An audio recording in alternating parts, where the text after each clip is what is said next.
Arm talent is a cheat code. And that should come as no surprise because every year around this time you hear about quarterbacks who do and do not have NFL arm talent. And during the college football season, you hear how everyone has a great arm. So it doesn't really shock me that the grading on this is far too loose versus what you need to actually grade.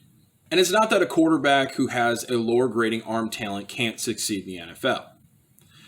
But when you set that bar on arm talent, you have to make up for it in other areas.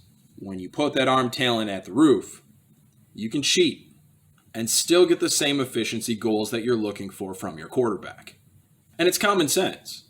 There are quarterbacks like Brett Favre who probably would have thrown 50 interceptions in a year if he didn't have the arm talent he had.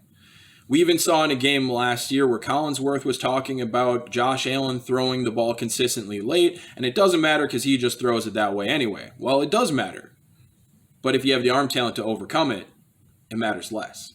And with it being as important as it is, and how that ripples through the evaluation grade of a quarterback, saying he has a good arm talent, saying he has an NFL arm talent, it isn't good enough. We break it into 4 different quadrants, and we grade it 2 ways. That's the way you have to go about arm talent. We talk about on-platform, off-platform, zip, weight, and what a zip cap is. These are different words. These are different verbiage than you're used to hearing. But because it really didn't exist, I made up my own. But the part of this that has been most stunning when we've worked this into the evaluation since 2013 is how it explains so many things we see on the field and a lot of debates that we have when it comes to arm talent. People talk about how Drew Brees' arm is shot, and other people say, no, he's just fine. Well, Drew Brees has always held his zip, but the zip cap has slowly retraced. Now his zip cap is at about 18 yards. So if you're seeing Drew Brees throw a ball within 18 yards, yes, his mechanics are very sound. He can drive the ball with zip. But when you get past that 18 yards and he has to start angling up his shoulder and going to throw the ball deep with weight, it's gone. So can Drew Brees operate in the 12, 14 yard range? Yes. Can he operate deep? No. And it also explained away a fad that we saw from years ago where quarterbacks were constantly put in front of the radar gun. And we knew what we knew until we saw Deshaun Watson, and that was the proof. Deshaun Watson got in front of the radar gun and the reading was terrible. It was terrible. But if you watched him play the game, you saw that he could whip the ball down the field. He could drive that ball just fine.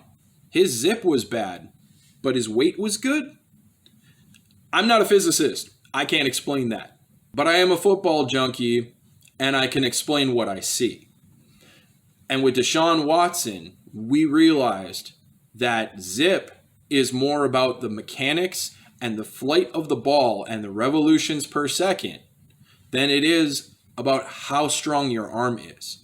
So you see Will Greer and you see Brett Rippon, who have very tight mechanics, who can drive everything of their force behind a ball, hit 58, 59 miles per hour on the radar gun.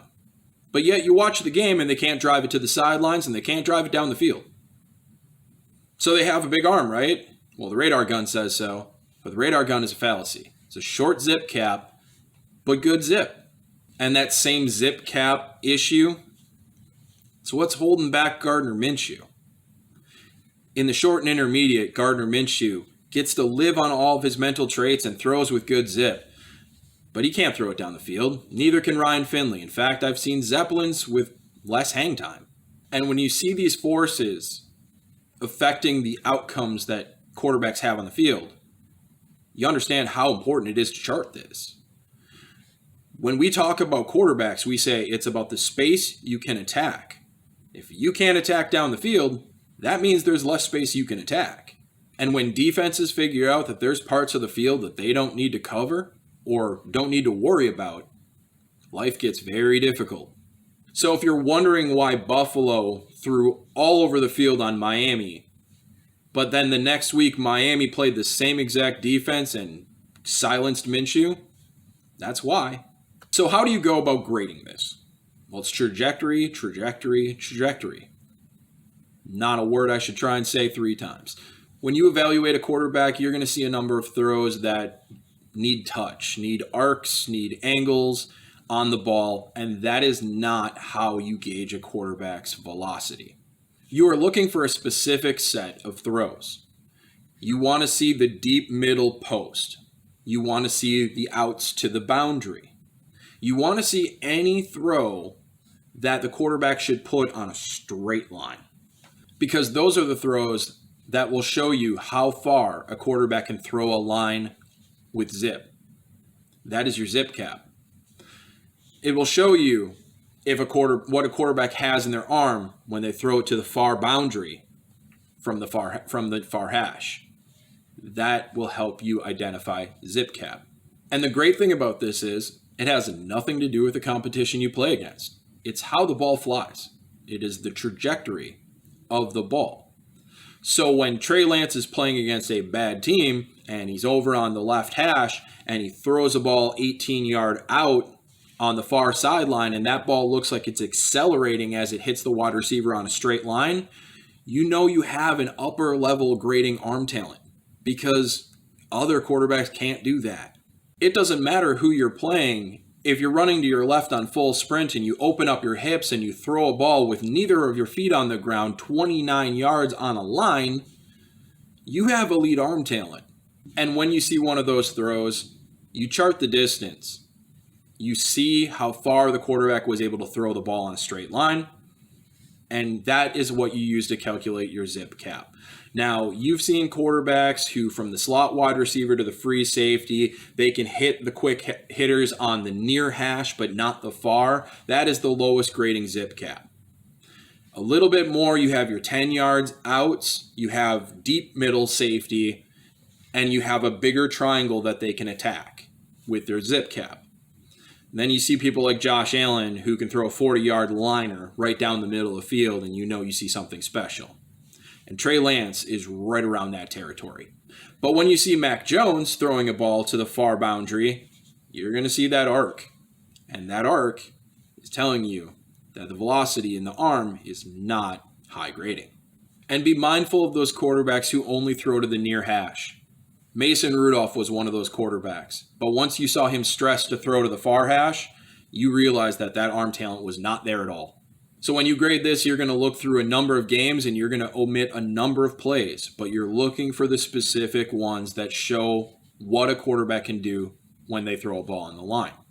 And you're going to grade this on platform and off platform, because you need to see the discrepancy between the two to gauge if this is going to be a traditional in-pocket throwing quarterback or if this is a quarterback who can be more creative and create on the move. On the deep ball, you're also going to look for this same trajectory. Anytime you get outside where the zip cap is, now you have to put some arc on the ball. Now you have to throw it down the field. But do you want this ball hanging in the air? No, you want it driven on a line. It's going to arc, but you don't want the high hanging arc, which you see with Dimes and Mac Jones. And there are some quarterbacks like Russell Wilson who like to throw more of a moonshot ball, who like to aim that ball more when they throw deep, but you can still see how they can drive the ball down the field in limited circumstances. So you are still looking for a ball that shows that low trajectory and drive. Now, I know this isn't abridged, and I do look forward to a day where we're going to be taking actual film footage and talking about this is what you're looking for, this is what you're looking for, this is what you're looking for. Because it does take some time to gauge this. It does take practice. But that's what I want you to look for. I want you to look for how far a quarterback can drive a ball so you can set that zip cap. The higher a quarterback's zip cap is, the more efficient they can be in that area.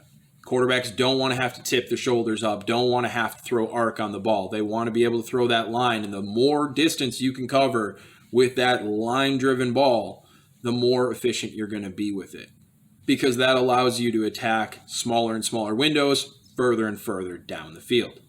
You're going to look for the zip velocity in the area inside their zip cap, and you're going to look for the trajectory of the deep ball to gauge the velocity on how far they can throw with weight. And then you're also going to chart that on platform and off platform, because there are quarterbacks who can throw the ball quite well on platform.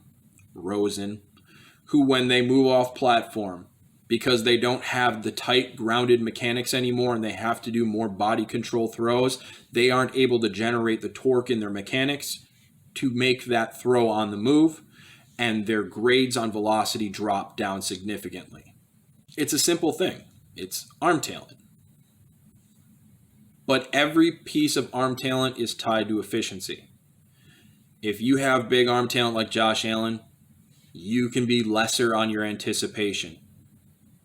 You can overcome that with the velocity that you throw the ball with. So when people say, I like toolsy quarterbacks, you still have to be a quarterback on the mental side of the game. But when they say that arm talent doesn't matter, they're lying. Because now the mental side of the game has to be higher and higher and higher to make up for the fact that the arm can't be the cheat code. 1 trait down, 7 to go. I love you guys.